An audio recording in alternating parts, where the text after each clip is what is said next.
stuff that I had to work on here. So actually, it was funny because Courtney said I'm always updating it. I just updated it, and I finished a couple of slides just a few minutes ago because some of the latest information. So everyone, thank you for attending.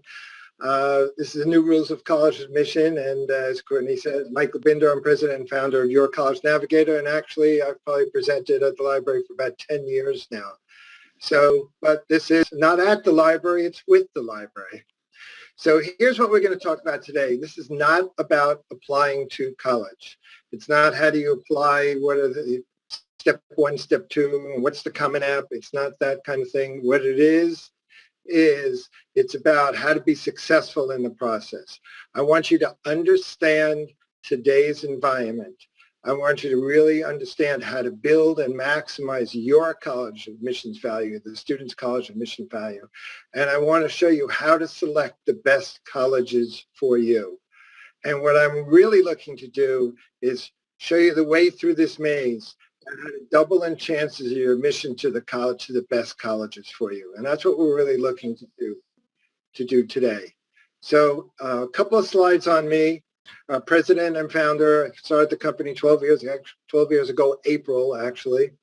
And I've now met with over 190 colleges over the year. So I really have a good appreciation for what's happening in many colleges. And I've developed this very unique approach that you're going to hear about. And I've updated it. Some of you may have listened to me present or heard me present at the library before.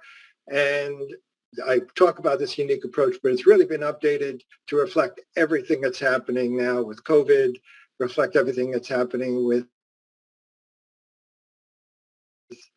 changes in SAT and changes in the competitiveness at colleges. So the process that I talk about is how to identify those colleges, how to show each college that you are special and valuable, how to get them interested in you before you apply, and you really can. And what I refer to as admission by design, how to design your admission into colleges, not just by chance.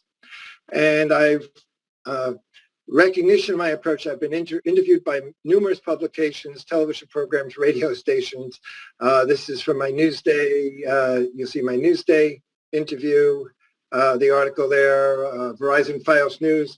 And actually, this morning I was interviewed by the Business News Network podcast, and they're looking to do 3 more sessions with me. And I've presented been invited by many colleges to present with them on different panels. I've also presented at dozens of libraries, PTAs, businesses, and 2 special recognitions. I've been recognized by the Chinese American Association of SIASIT for contribution to the community because I worked with so many of their students over the years, and also by the Roslyn Jewish Community Center, where I've worked with many of their members over the years as well. And so now over time, I've worked with over 450 students, so you understand where I'm coming from as I go through this. And a lot of what I'm going to talk about is actually the experiences of the 450 students that I've worked with. And you'll see that many get merit aid, and most of my clients do come from referrals from other clients. So that's just a little on me. I do have a monthly newsletter. Many of you are on the monthly newsletter. This is one from several months ago, and these are just some of the things that I do communicate. These are selected articles that I've written about, and they're also all there on my website. I have a history of several years of articles that are there. So if you are just here, this is my website, so you'll have information here. If I have a series of resources that I've made available, I refer to them here in my presentation. But if you just go into key resources on my page, many of the slides or much of the information I talk about is referenced there. I also, if you did register through the library, I may not have your information. And if you're not on my newsletter, then you can just sign up here on my website for my newsletter. So anyone who's on here, whose info I have, if you sign up through me, I have it. If you want, you could just email me or go on here. signing up for the newsletter, I will send you a copy of this presentation, not the entire presentation, but the key slides so that you have it. And with that, I really want to get started. And we really do have a good turnout tonight. What I want to start off by talking about is the overall admissions environment, what's happened this year, the impact of those changes, and recommendations of students, not only they should do in 2021, but 2021 and beyond. So as many of you know, over the years, the college admission has become increasingly competitive. And if you take a look at the acceptance rates of many colleges over the years, it's continued to decrease. And it's especially true in the top 100 colleges. If you take a look, as an example, Johns Hopkins, which in 2006 had a 32% admit rate, this year has about a 6% admit rate. Or NYU, which also had about a 35% admit rate a similar year, is probably down into the low teens at this point in time. So it's become increasingly competitive. And then this year has really contributed to it. Due to COVID, due to SAT changes, what's happened is that students haven't been able to visit colleges. Colleges haven't been able to come and visit the high schools. With SAT no longer required at many colleges, students are applying to many more schools. So this year it's become increasingly difficult to get into really the top 100 colleges. That's where the change has had the most impact. And I'm sure many of you have heard about loads of stories about this one didn't get in, this one didn't get in. You'll see why I don't really care, because there are so many things that you can do to advance your candidacy to a college that all you have to do is take these steps and go through them, and you should be in very good shape. So it's a challenge for students to show that they're special. And the reason it's a challenge is it's you against others. It's not just you against some standard. It's not you being compared against a grade or a test score. It's against other students. They're looking for the best students for their college. And what I mean by best doesn't necessarily mean best grades. It means best fit. And I'm going to spend a lot of time on what best fit means. But understand it's you against others, not you against the standard.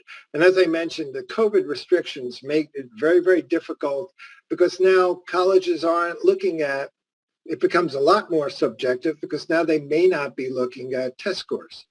And they may look, there's so many other things that they bring into play. And the 30,000 high schools, there's about 32,000 high schools in the United States. And the reason I put this number up there is to show you how difficult it is to show that you're special, or how challenging it is to show that you're special. If you take a look at 30,000 high schools, how many clubs does a typical high school have? And I talk about this all the time, but let's say 50, 60. Some schools on Long Island have as many as 90 clubs, some of the larger schools. But let's use the number 10. If every high school in the United States only has 10 clubs, that means there's 300,000 clubs in the United States. That means there's 300,000 presidents, vice presidents, 300,000 vice presidents, 300,000 secretaries, 300,000 treasurers. That's 1.2 million students just have a title based on clubs. Then how about sports teams? Let's say there's only 10 sports teams per school, team male and female, and there's usually more. That means there's 300,000 captains. How about the ninth grade, 10th grade, 11th grade, 12th grade presidents? Well, there's another 120,000 of those, the editors of the paper. So 1.5 million students have a title. There's only about 2.8 million students a year that apply to college. So 50% of the students have a title. They can't be special if it's 50%. Yet I want you to have titles in clubs or activities, but that in itself doesn't make you special. So we'll talk about how to make you special.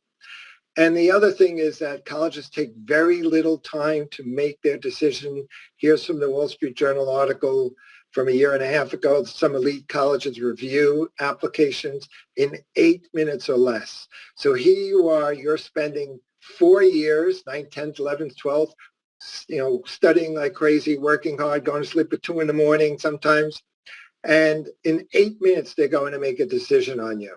So those 8 minutes become very important.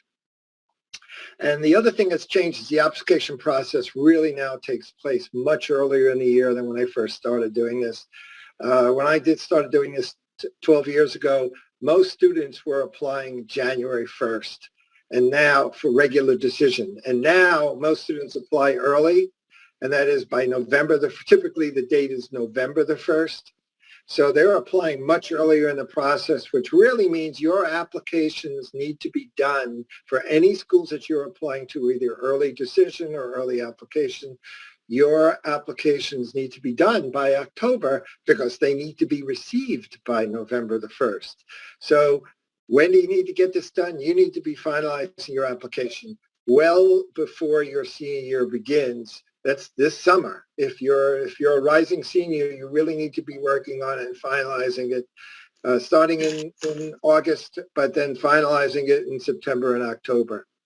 And so one of the updates here that I want to give you is also the colleges see this tremendous impact as well. And this is from, I was on a webinar with Rick Clark, the director of undergraduate admissions at Georgia Institute of Technology last month. And what he talked about was how he sees firsthand how students and families today are faced with the uncertainty, lack of the right preparation, and confusion about the whole process. And that's what I'm trying to do today, is try to remove that uncertainty, help you become prepared, and reduce that confusion. So what do you do in this new environment? It isn't breaking down the doors, though it may seem that way at first. What I'm telling you is actually there may be some opportunities here. Everyone is faced with this new challenge. Everyone is faced with, increased number of admissions. Maybe schools are now test optional. You can't visit schools easily. Schools aren't visiting you easily. Everyone is faced with that challenge. However, the winners, there are so many doors of opportunity. I'm telling you that the winners take advantage of the existing opportunities and create their own opportunities. And that's what I'm going to talk to you about a lot today. And I want you to enter this process prepared. I want you to check off all of the things that I'm talking about. And if you enter it this way, you can really be successful. It will greatly improve your chances of success. So now let me move on to the test prep, the test scores. And I just want to, it's sort of like the elephant in the room. What do you do? Now that the SAT subject tests have been eliminated, the essay has been eliminated, and many schools have become test optional. And I want to make sure you understand what test optional really means. Test optional is where you have the option of submitting a score or not. So schools may require it. So let's say there's about 2,200 four-year colleges. About 500 or so of the four-year colleges still require test scores.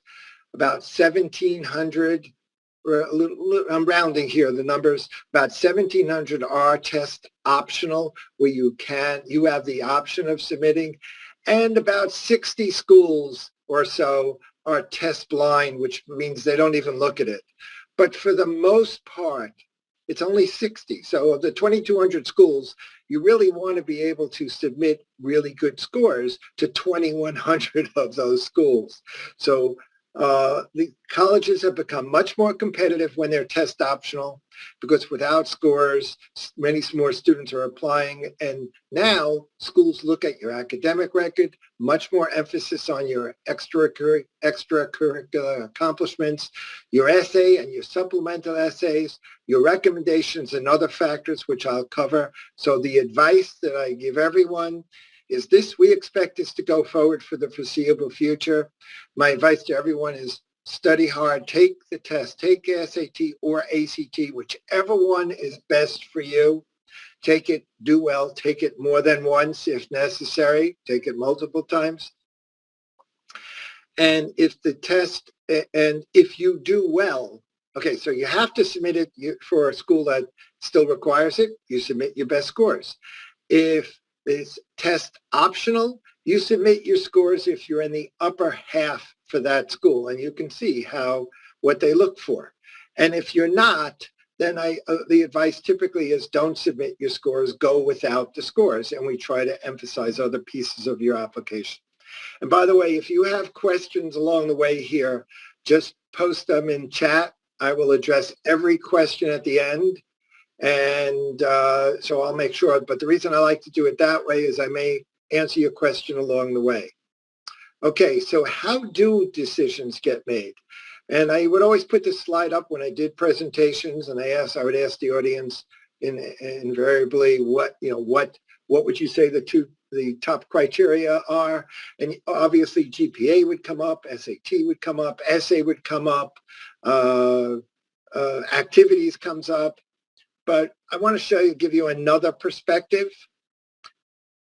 And this is I have two quotes here from two schools. One's from Berkeley. If your grades and test scores look good, the reader quickly moves on to other aspects of your application because that's how you distinguish yourself. And a quote from another college, one in Pennsylvania. I love this quote actually. Grades count until they don't. Which means they're going to look at your grades, and they're going to look and decide, okay, from the pool, from the students that we look at, who has the grades and test scores, but now how do we make decision how we're going to admit grades no longer count? We're going to look at these other factors. I'm going to show you a scattergram here. A scattergram from one competitive school. And if you're in 11th grade, you probably know what scattergrams are. This is through, you'll typically see it through Naviance, and most schools on Long Island are utilizing Naviance now.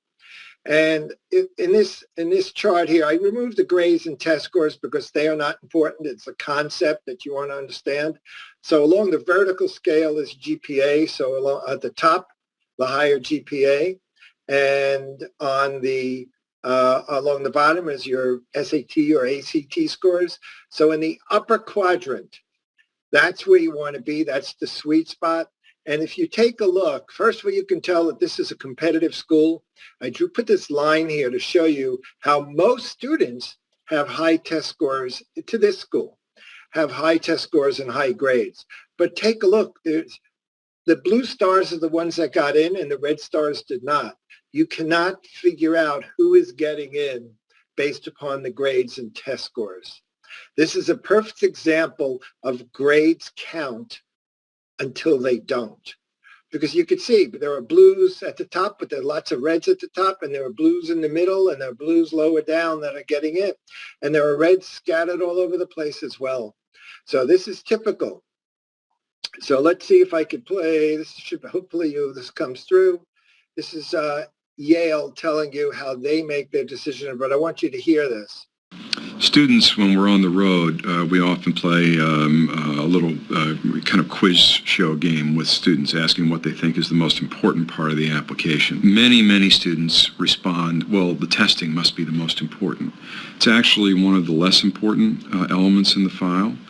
The testing can give you a sense of what schools are sort of within your range. And it gives the school a sense of what students in the applicant pool are within their range. The most important part of your application, bar none, no question, any college, is your high school transcript. Probably the next most important are your teacher recommendations, particularly if you're applying to any kind of selective college or university. Now this was presented, I recorded this prior to COVID, and so I'll just do a quick update on it. What he's saying is when a high school transcript is the most important factor. What he means by that is the curriculum that you're taking and the grades that you received. And in this case, what they were saying, they consider test scores, but it isn't a dominant factor. They're trying to figure out the level that you're at based upon your test score. The second most important factor are teacher recommendations. You're hearing it right from Yale. But now that I told you that, I don't want you to walk away thinking that this is, in fact, the second most important factor at every school, because UCLA tells you that recommendations are not considered. If you apply to UCLA, they do not ask for, you do not send, and if you do send, they do not look at your teacher recommendations. Now, the reason I chose these two schools is because they're at the extremes. One telling you that it's critically important, and on the other hand, the other one telling you that we don't even look at it, we won't even pay attention to it. And then you have schools along the way, in between, everywhere in between. So that's the reason I picked these two schools. So understand that every college differs in the way they evaluate students. And as much as they differ, there's something that is the same. Okay, some things that are the same. And which is, do they look for well-rounded students? And I hear that all the time. Oh, my daughter, my son is so well-rounded. Guess what? Well-rounded may not be the easiest way to get into a school, because what colleges are really looking to do is to create a well-rounded community. And so here's quotes from 3 colleges where they're looking to build a community of students with many interests. They balance offers admission to reflect their needs and their academic diversity. And another college says they look to build a team where everyone contributes in some way to the community.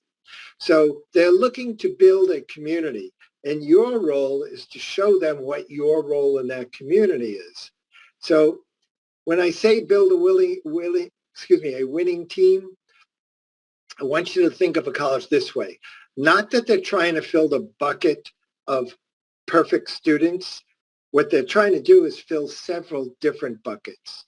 They're trying to bring a certain number of creative students, a certain number of athletes, a certain number of biology and chemistry majors, a certain number of Italian majors, a certain number of leaders, not 100% leaders, certain very interesting personalities, special talents. They're looking to build their orchestra. They're building little buckets, not one big bucket. And if you can show them how you help them fill a particular bucket, you have an outstanding chance of being admitted to a college. So don't think of it as a big bucket. Think of colleges as putting together little buckets to fill their college. So one last one, and this says it in exactly the same way, but their perspective. I will tell you that as you go up further in the selectivity rate, every piece of that application becomes more critical in that student's progression of being admitted or denied. So for example, at Vanderbilt, probably about 90+% of our students that were denied last year could have come to Vanderbilt and done the work just fine. So it's not an issue of work and academic ability, it's the issue of fit and what that student would bring to the community. So let me net this out to you. 90% of their applicants, this is Vanderbilt, can come to Vanderbilt and do the work just fine. And what he means is they have the grades and test scores. Academically, they can come and do the work just fine. Vanderbilt's admit rate is less than 10%. So 9 out of 10 students have the grades. 1 out of 10 gets admitted. And I'm going to hammer home over and over and over tonight, fit and contribution. It is a question of fit and what that student can contribute to the community. Now, I know most students don't know, how do I fit and what can I contribute? So I will show you. We're going to go through this. But understand this. This is what it is. Ability to succeed, the ability to fit, and how you'll contribute. And what do they mean by fit? They take a look at how the student fits the community, how they'll take advantage of what they offer, and how you'll enhance that community. So show them the bucket. And what happens is that most students only work on, oh, I had this grade and this test score, and it's like trying to put a square peg in a round hole. I don't want it to be that. What I want it to be is you're going to show them that bucket you fit in. So what I want you to be is a valuable candidate, not an applicant. And this is an applicant. They really don't know why the college is right for them. They don't know how to show their value. They remain invisible. And maybe you get in, maybe you don't. The valuable candidate, you have real criteria. You know why that college is right. You know how they make their decisions. You can show your value, and you get on the college's radar during your junior year. And I will show you several examples and ways to do that. And you only apply to colleges that meet your criteria.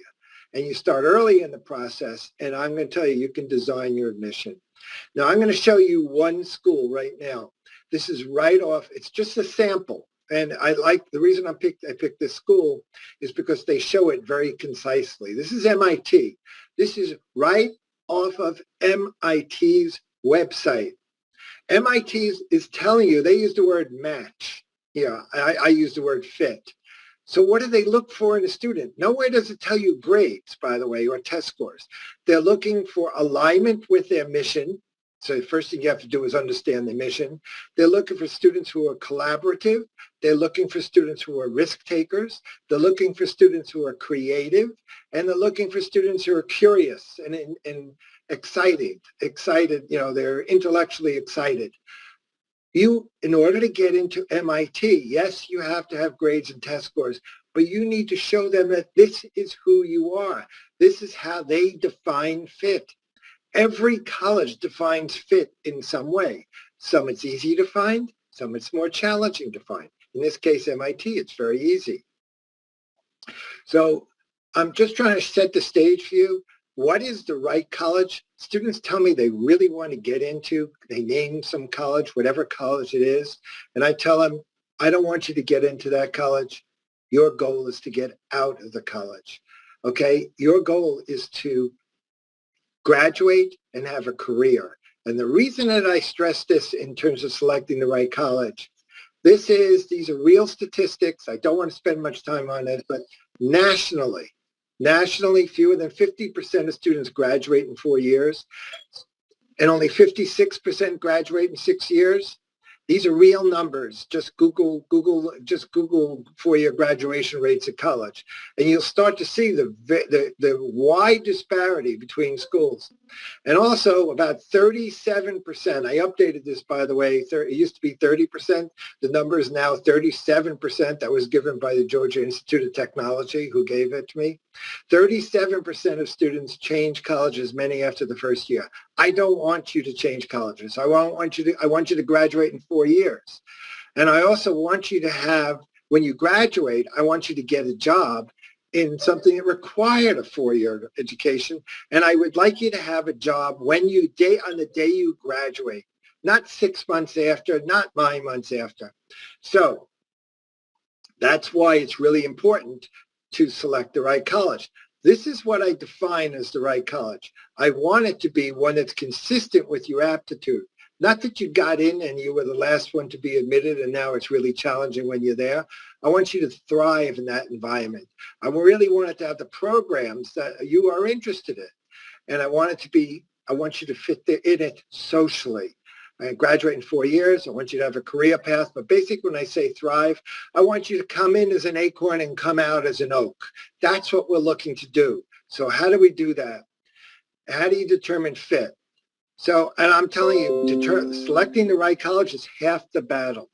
And few students are prepared. So what I have students do is I'm going to show you tell you what you do. I'm going to show you what I do with students. Is I really look to students and I work with them on having, what must you really have in a school?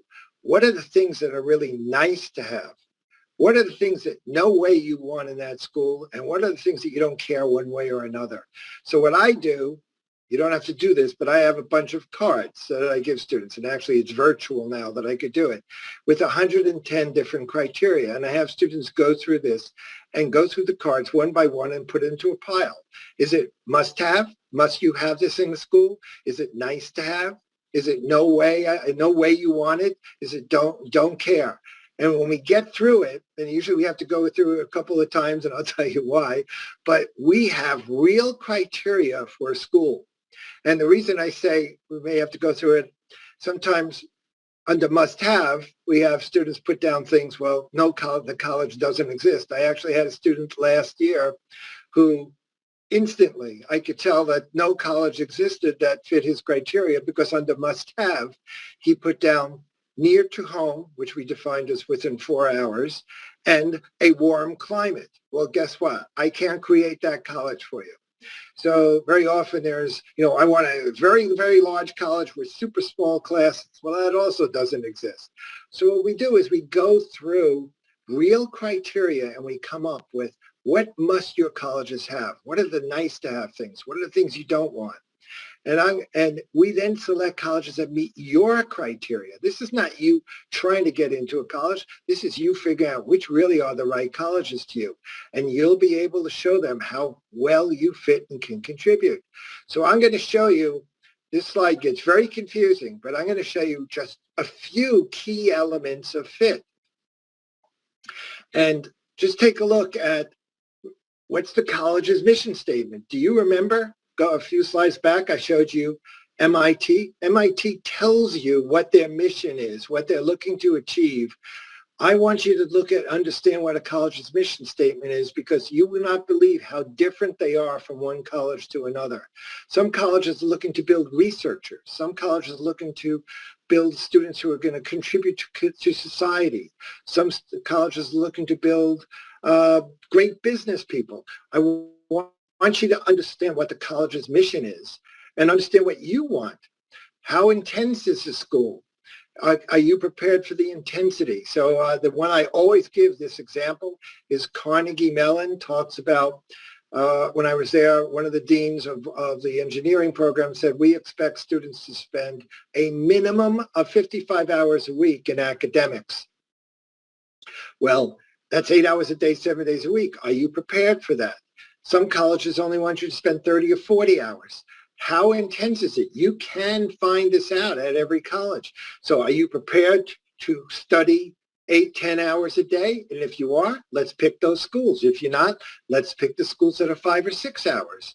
It's that kind of thing. What is the college strength and why is it their strength? What is their teaching style best? Okay, do you learn best through writing? Do you enjoy writing? Do you enjoy reading? Do you enjoy class participation? Do you enjoy learning by doing? What is your learning style? Because colleges have different teaching styles. The examples that I give are Hamilton and Colgate. They tell you right on their website that writing is the way they teach. So you will, if you look at those colleges, you enjoy writing, they would be perfect for you because you're going to write 3 to 4 papers a week. I'd rather, if you don't like writing, let's go to a school where you're going to write 3 to 4 papers a month. Okay, or how about class participation? If you love class participation, Vassar is a perfect college for you. It's a lot of class participation, interactive discussion.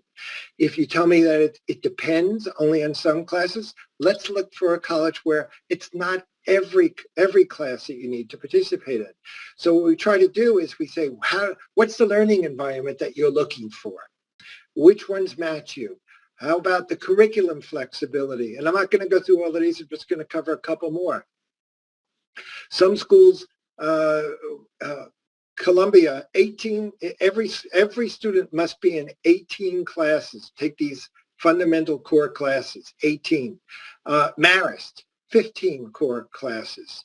When you go look at Brown, University of Rochester, several other schools, 0 required courses for across the board. Now there's required courses in your major, but then they leave it up to you. So do you like curriculum flexibility? Do you like to be able to choose what you want? Or do you want them telling you? Now, I would have needed, when I went to college, when I was 17, I would have needed one that was structured because I needed structure.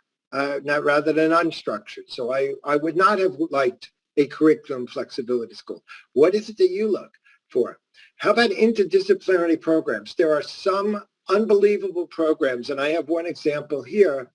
This is from one college. If you wanted to major in political science, they actually have a dual major in 5 different areas. And I just picked this. This is a school that has over 150 interdisciplinary programs. So they have political science and business, political science and communications, political science and economics. You could see it. And if you have an interest in two of these, that is a bucket that you can fill. You can show them why they're interested. They have 15 different computer science joint majors. They have business majors. They have like 12 or 13 business majors. So many schools have interdisciplinary programs, and it makes it easy if you could pick one to show them why the program is perfect for you. How do they give you experience? That's the next thing here. How do they give you experience in the field? That's so important. And the last one I want to cover here is first year program. A lot of students, and most students, frankly, don't know what they want to major in. What does that school do? What programs do they have to help you figure out what you want to major in? Some schools have extensive programs in the first year to help you, and some schools will tell you, take a bunch of courses in the year 2, let us know. Okay? What environment do you want? And what we do is we come up with what's really important. And then this slide is actually on my how do you evaluate a major? I give you 11 different ways. Every school has computer science. Every school there's so many. How do you really tell if it's a good program? I give you 11 different ways to understand it. And I just want to show you one thing. This is from one college, and they're telling you on biology. They have 8 different tracks.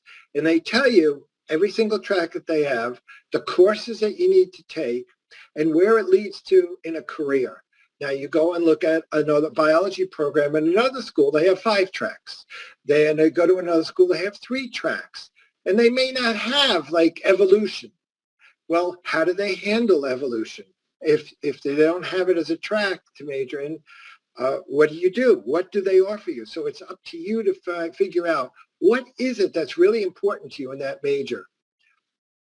The other thing that's really important is I want you to fit socially, and what drives the social activity at a school differs significantly. And I want you to understand what is it, in what environment will you thrive socially? So do you look for big time sports? Do you look for intramural sports? I'm telling you that there's a college in Pennsylvania that 70% of the students participate in intramural sports. So if you go to that school, you really should participate in intramural sports. If you don't want to do sports, I wouldn't go to that school because that drives the social activity. How about Greek life? That's fraternities and sororities. Some schools don't have Greek life. They don't have any fraternities and sororities. Some schools as much as 70% have, where students are in Greek fraternities and sororities. What is the environment that you are looking for, and does that college match? And what's the culture there? Is it balanced? Is it very studious? Is it creative? Does it have school spirit? Is it, I mentioned, independent nurturing? Those are the kinds of things we try to figure out what's really important to you. And now let's match that college to you. I don't want to go over environment because that's the normal thing that people look at. Location, big, small, urban. Okay, that's easy to understand. What I do want you to focus on is outcomes, not how competitive is it to get in. Let's talk about what percent of students graduate in 4 years. Let's talk about the retention rate. What percent of students come back year 2? You can't believe the differences. There are schools where 95, 96% of students come back, and there are schools where only 60 or 70% come back year 2. I want you to go to a school where it's at least 85%, because those students, they selected, the colleges selected the right students, and the students selected the right college. And you can find out what the outcomes are. You could find out for students who majored in chemistry, who majored in English, where did they go? What jobs did they get? What salaries? You can get these statistics either through websites or through the schools themselves. If you want to go into medical school or law school or business school afterwards, why don't you ask the college, okay, of the students who applied to medical school last year or over the last 3 years, which medical schools did they apply to, and which schools did they get into, or law school or business school? That's a great way to compare schools, not looking at how competitive it is to get in. And then it's unbelievable the difference between schools and how much they cost. You know, the list price tends to be very similar if it's a private school and tends to be very similar if it's a state school. But let me tell you what they give in terms of financial aid or merit aid differs significantly. And so you really need to understand what each school does. So what we do is we come up with, I have 110 different criteria, but what we do is we quickly come up with, what do you really want in the school? What's just going to match you? And if you do this, we come up with 8 to 15 colleges that are really great for you. And now you have to take it to a next level. You want to get into those colleges or you want to learn a little bit more. Now I'm telling you, with proper planning, you can exert enormous influence over admissions decisions, enormous influence. So understand that the process is very subjective and arbitrary, and a lot of students may not be admitted. There's no secret. I'm not giving you a secret, but I'm showing you a path to take, okay? You have to take the right steps, and it involves doing some research and detective work on your part. But what you're looking to do is show your value. Show them that you'll be a good fit. Show them that you'll be a contributing student, and prove that they're special to you and why. And this is a quote from one of the colleges. Help us learn this information about you. Otherwise, we may never find it. We may never find where you're a good fit for us or how you can contribute. Make it obvious.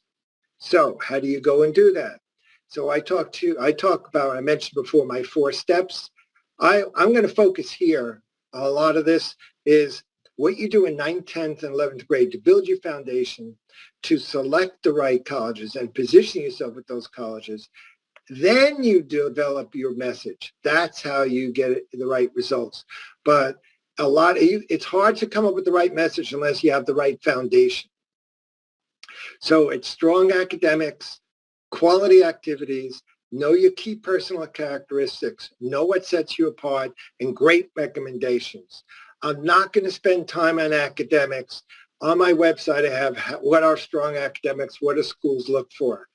Okay, everybody knows you need to have good grades and test scores. And so let me move on and talk about activities. What's really important from an activity point of view is be passionate about something. Be interested in something. Be a passion pursuer, not a resume builder. Don't look at, oh, I did this and I did this. It's not a question of quantity. It's a question of the quality of your academics, of your activities. It could be 1, 2, or 3 activities. It doesn't have to be on the Common App. They look for 10 activities. It's the first activities that are really important that you show. On your app, you show them the order of importance to you. You list them in order of importance. What's your first activity? You're telling them that's your most important activity. Then comes your second most. You're telling them about you based on the order that you put. And the best thing you could do is have some real results, some accomplishments in some activity. The longer you do it, the more shows your depth of commitment, the more you can accomplish. You can take on increasing responsibilities, and maybe you can show leadership, maybe you can show initiative. What we try to do is find some areas where you can do this. So this is what I do to get to this quality aspect. I give students 8.5 by 11 sheet of paper. And I say, just list your academics, your interest and your talents here on the left-hand side. And while everyone just lists a bunch of things, what you're going to do is, I don't want you to look like everyone else. We're going to try to come up with some way that you can stand out so that your accomplishments just really pop. And I have 2 examples that I want to give you. One is about a student who was interested in majoring in business, but he was on the robotics team. And I give this story all the time because it's such a great example. He was on the robotics team. He was in 11th grade. And what did he was basically, he was just on the team. And wasn't doing anything that allowed him to stand out. So what we ended up, I suggested to him is tomorrow go into your teacher who advise her, and tell them you'd like to invite a professor of robotics from Stony Brook to come and present to your class. And I said, I guarantee you'll say yes. So sure enough, he calls me the next night. And he said yes. And I said, good. Now call Stony Brook and I tell them you have permission from your high school to have a professor come in and present to the team. A couple of days later, he got a professor to agree to attend.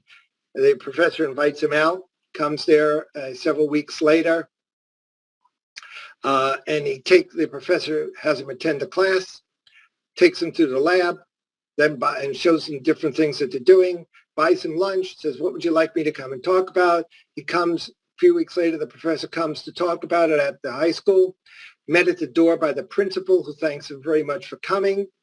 The professor then spends an hour and a half. Everybody loves it, has a great time. Professor has a good time too, and he agrees to come back once a year now and present at the high school. Who made it happen? The boy made it happen. What did he do? He made a phone call. Anyone could have made that phone call, but we found one thing that he could do that set him apart from everyone else. So two things resulted as a result of that. One, the boy became an officer in the club in his 12th year, so he could put it on his resume. And two, the principal approached him and said, I only write 2 to 3 letters of recommendation a year. I would like to write your letter of recommendation next year for the contribution that you made to the high school. So think about how significant that is. Think about a college looking at a student, will he contribute to us? Look how he contributed to the high school. The principal wrote one of his letters of recommendation. The other one I want to show you is a girl who it's not that she did something spectacular. She was passionate about baking. And I just showed this to some of the students that I'm working with this year. She was passionate about baking, and she spent a lot of time baking. Does baking make you stand out? Well, I just want to show you. This is part of her essay. I just want to show you that she found a passion in her character, like the transformation of ingredients. I underwent a transformation. We turned bland into bold. And I just want to go on to the last paragraph. Today, she's a 5-tier cake, acquiring more layers. She pushes the boundaries of her potential. She became organized, passionate, creative, and determined. She's ready to take on the world and constrain without feel. She explored, she baked, she failed a bunch of times, but she talked about what she learned. This is what she's communicating about her. And it's the small moments that tell big stories. So you find little things. And so I work with students in finding their key personal characteristics. What is it that sets you apart? What is it that makes you special?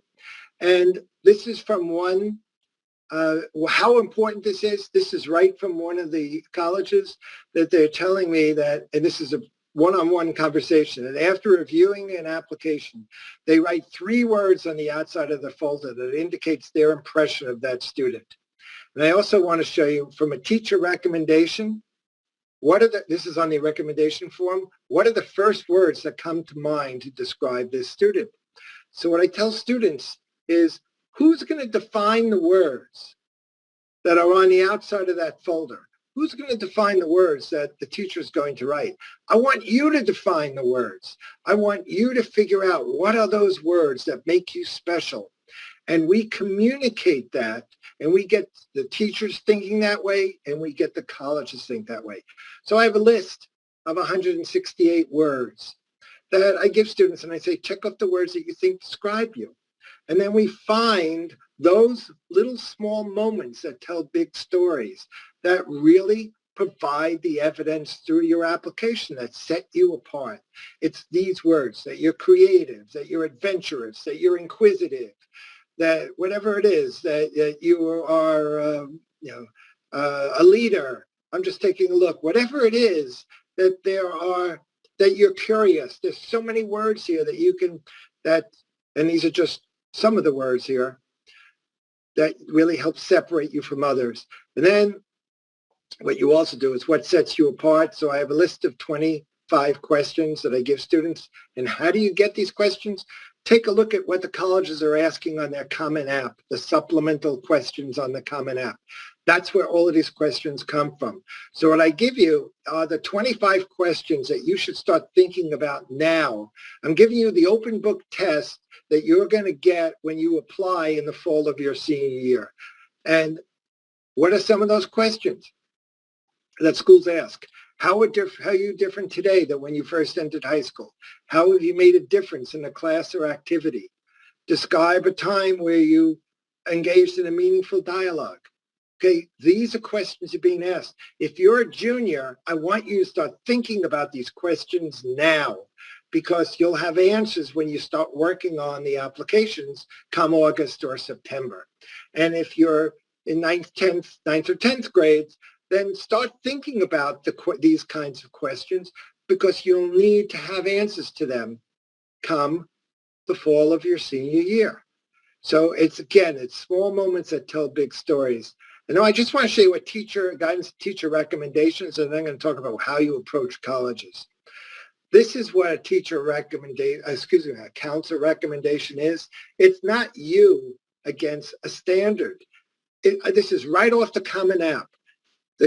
Your high school guidance counselor is being asked to compare you to other students at your school in your class year, from an academic point of view, from an extracurricular accomplishment point of view, from personal qualities and character point of view, and overall.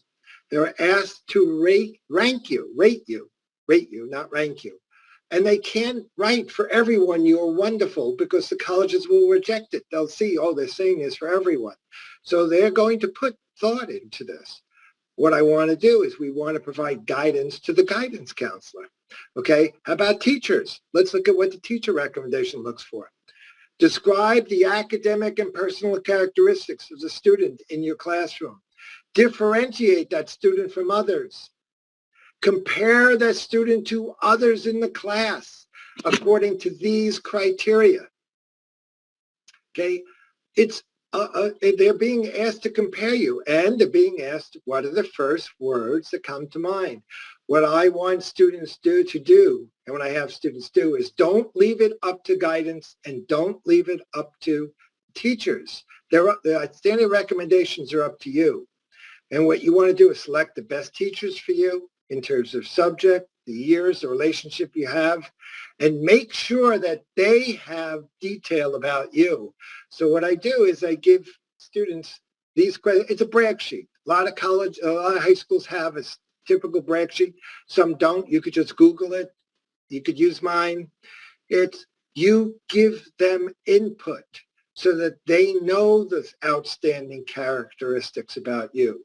And the reason why this is so important, let's say if you are communicating in your application that you are creative, you want your teachers and guidance to say that you're creative. Imagine if you say you're creative, and on the teacher recommendation form under creativity, they say, just average. Guess what? You're probably not going to get into that school. What you say about yourself is what you want teachers and guidance to say about you. So we work real hard on this. And these are the things you built a winning and valuable foundation. And now the 8-minute decision, okay, don't leave it to those colleges to decide. Remember, our job is to figure out who you are and who you might become. Your job is to make it as easy as possible. You're going to provide them that evidence and that proof. And what I normally do with students is what most students do when they look at a college. Let's say it's pre-COVID. Most students just go to a school and they just do the information session and tour, okay? And then they decide, okay, this is the right college for me. But they miss the opportunity to experience the college, and they miss the opportunity for the college to experience you. So what I have students do pre-COVID, then we'll talk post-COVID, is sit in on a class, sit in on 2 classes, sit in on 3 classes, talk to students, understand what they think about the programs, find clubs that you're really interested in, talk to students in that clubs, find out what they really do so you can figure out how you can contribute. You can talk to professors and understand what makes their program special. You can interview the college. They're not interviewing you. You're interviewing them. You can, it goes on and on and on. You go to the Career Center and find out where their history majors go. Find out what their admit rates are to college, to special programs. But how do you do it now when you can't visit the college? Guess what? It's easier. Colleges recognize that you can't do it. So they've developed all sorts of ways of connecting. It's up to students to find out those ways. So here's one college. Okay, this happens to be Case Western. I just picked these colleges at random.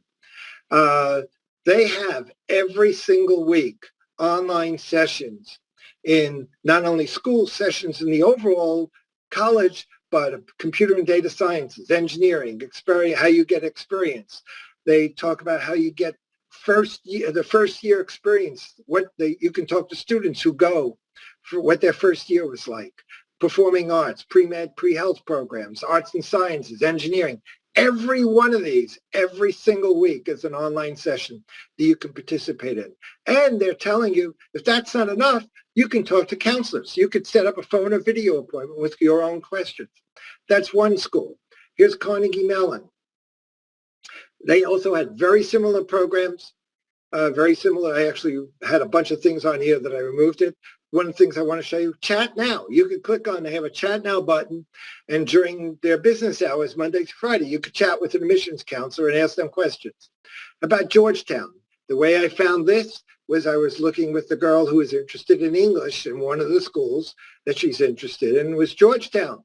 And they're telling you that though you can't come visit us in person, they'll set up an appointment for you to talk to a faculty member using Zoom.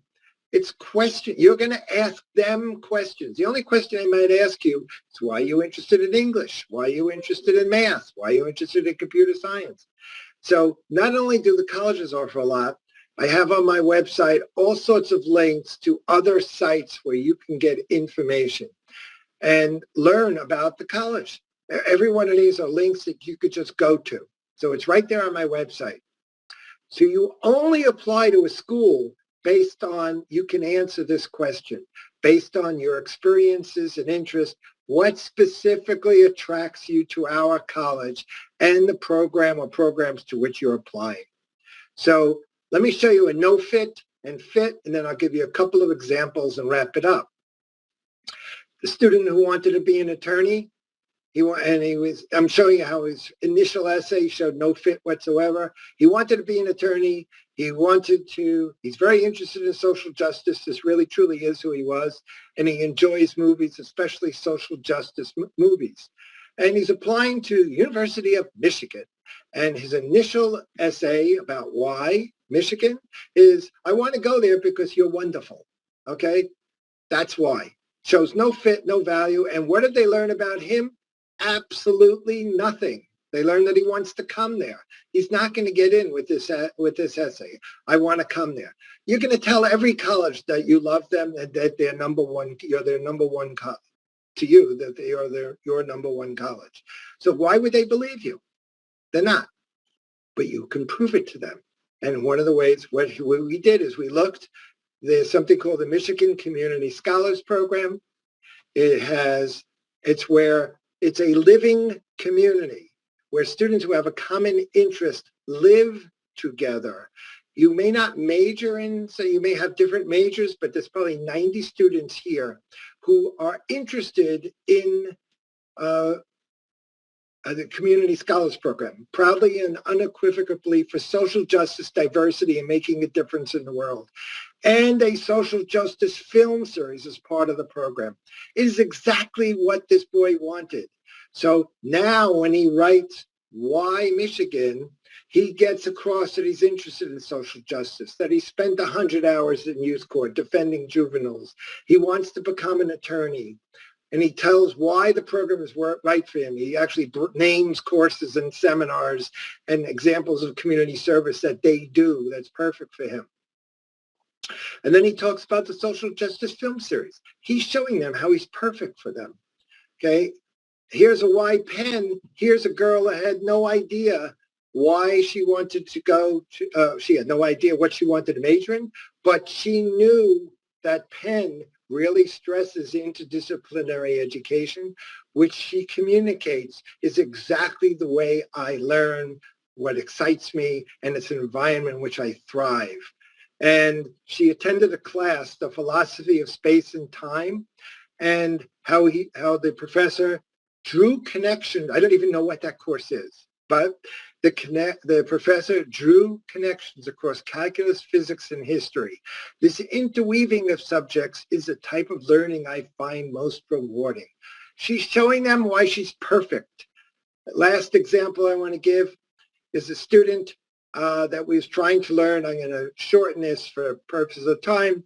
He's trying to learn more about their mock trial program, and he really didn't understand from the website. This is the University of Southern California. So, hey, we get class credit. He says, I want to compete. I don't want class credit. So we called for Olu Orange, who's the program director. I was there when he called him.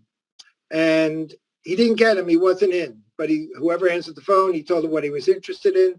And they said, oh, let me transfer you. And they transferred him to Paul Kovich. And he gets Paul Kovich on the phone. We don't know who Paul Kovich is because he was someone who was going to answer the question. And he goes through and Paul Kovich explains to him how the program works. And so the student is getting off the phone. Thank you very much. Now I understand. He says, well, hold on a minute before you get off the phone. This is a very competitive program. We don't let everyone in. As a matter of fact, we let very few students into the program. Why don't you tell me about yourself? Student proceeds to tell him, well, I've done mock trial for 6 years now. I've done this. I've done these awards. He asks him, what are your grades like? I asked him a bunch of activities. He tells him, I'm very impressed. Give me your name. Give me your email address. Tell me your high school. I will look out for your application. We immediately went and looked up who Paul Kovich is. He's an undergraduate advisor. I want you to understand. If you are interested in declaring political science as your major, you must meet with an advisor in person. Guess what? He just met with Paul Kovich, one of the two people who would have to admit him into the program because he asked a real question and created an opportunity for himself. I just want to show you this happens all the time. This is 2 emails that I show this all the time. But here's a girl who met with the dean of engineering at WashU in St. Louis. He was very impressed with her. She sent him a thank you email after the meeting. And all she was asking him is, tell me more about the program. This is what I'm interested in. This is what I want to do. And he asked her a bunch of questions. Why do you want to do this? What have you done so far? And this is what he said. I forward a word of endorsement for your application. She had not yet applied to the school. Do you think she got in? Yes. Okay. Here's another one. Boy met with the associate dean of the School of Communications. I think you would be a great fit within Park. I get 3 or 4 students a year who get an email telling them these kinds of things that we're supporting you into the college. If you want to get into a competitive school, I'd like to have a professor of that school saying, I met this student or I talked with that student and I am impressed with them.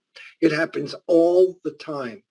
So what you want to do is get on the college's radar by going deep into your research, attend classes, ask questions of people, ask questions of students, ask questions of alumni, ask questions of professors. Be serious. It should be serious questions. And that's what we do. We work on serious questions. You don't say, hi, here I am, talk to me. You ask real questions, and that can set you apart. But even if you don't, you'll learn why the school is right. Even if you don't have an advocate, you'll learn why the school is right for you. I'm not going to spend time, but every one of these is one where the students set themselves apart and had someone sponsoring them. Every single one of these. And there's others, but these are the ones I was prepared to talk about. Purposes of time, but it's the same kind of example. So again, there's nothing that's secret, okay? There's no secret here. You're working on building what you're working on is building your fit, showing them, you're building your foundation, you're showing them what a great fit you are, you show them how you will contribute to their community, why it's right for you. And you understand their programs and what they offer. And make sure you show that to them. Otherwise, they may never find it. So where should you be? Okay, in 9th and 10th grade and 11th grade, you continue to build your foundation. You continue to do it, okay? You maximize your GPA and your test scores. You build your value. You set yourself apart. But when you come to 11th grade, what I want you to do is I don't want you to be on your 20-yard line trying to get into the school. I want you to be on their 20-yard line. I want you to have the plan in place. I want you to have that foundation. I want you to know what you want in a college. I want you now, by the spring of junior year, you have your college list and you begin the positioning yourself at those colleges so that, because it's easier during the school year to do this. Schools is in session. Professors are more available during their semesters than they are over the summertime. You could still do it over the summertime, but I'm giving you the ideal time to do things. And you begin the application preparation no later than August. And you apply early, but only if you have a compelling story. I have students who say, who come to me, I want to apply early. I got 2 more weeks, and they hadn't thought it through whether they want to get their application in. No, I want you to have a compelling story. So what is the applicant? I'm summarizing here. The applicant doesn't have a plan, starts late, doesn't know their value, doesn't. You don't have to read all of this. They don't know how they could fit. Maybe they do have a great essay, and maybe they get in, but the other strategy, and I show this all the time, they have one last thing they do, which is they pray. It's good to pray, but I don't want it to be your primary strategy. What I want you to do is do the things that you're a valuable candidate to that school. You're telling them how perfect you are for them. Okay, you had a plan, you started early, you really know what your value is, and I'm telling you, know your value. Know what you'll contribute. You know which are the right colleges, okay, and you apply to the right colleges for you, and you can show them exactly how you can fit and contribute, and you have a killer message. You're so on target for them, and you may even have a possible advocate. So then, hopefully your message is you get in. And I mean that. There are students, I don't care what the admit rate is, I do. I want you to have a balanced college list. But if you do this and you really do it, you can get into a great number of colleges that you apply to. So to summarize, with proper planning, you can, enterprising students can really exert enormous influence over admissions decisions. So I just want to go back to this again. We're really done for the substance of the presentation, but I'm going to answer a bunch of questions. If you want the resources that I talked about, just go on my site. If you want to make sure, if you registered through me, I definitely have your email. If you want, you just go on my site and just click there and if you're already on my email, then you're already getting it. If you're getting my newsletters, then you don't need to do this because you're getting it. But if you're not, then just click there and you can sign up for it. The other thing is, I'm going to talk about, if anybody wants, entirely up to you, you could do a 30-minute check with me and you could schedule it right there. What I do is a 9th, 10th, and are you building your value? If you're in 9th, 10th, and 11th grade, if you're in 11th grade, you position yourself with the school, we can analyze it. And if you're in 12th grade, well, this isn't appropriate for 12th grade right now. Are you on a track for admission to the school? So anybody who wants to do that, you can schedule if you want to assess your value. If you want to select, if you selected the right colleges and position yourself, you could do that. So I thank you for allowing me to present to you. And we had a very good attendance here. I am going to stop sharing, if I could stop the sharing and answer any questions that are there. And